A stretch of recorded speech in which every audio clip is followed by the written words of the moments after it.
Is kinship better than custody? Why can't grandparents have assigned counsel if they have custody? So it's a two-part question. That's fine. And I'm going to answer it in those two parts. So kinship and custody are very similar, and there are a lot of overlaps.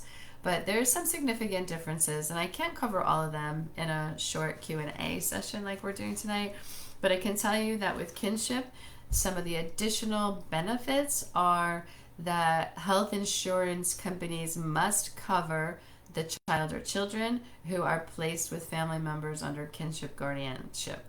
In a custody situation with private insurance, like through your employer, the employer may have different rules and they may not have to cover a child that you have kinship guardianship over.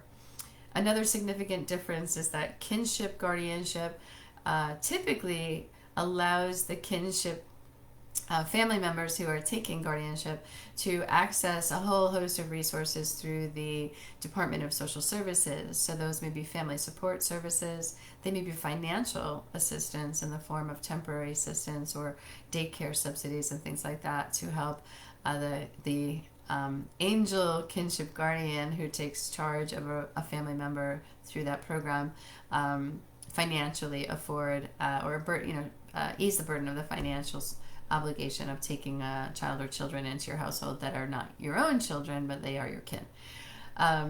So those are some of the key differences between the two. Suffice it to say that neither of those are permanent, so the biological parents or parents can come back and apply to receive custody of the child or children in the future. So that's always a potential in these situations. The only non-parent placement arrangement that is permanent is adoption.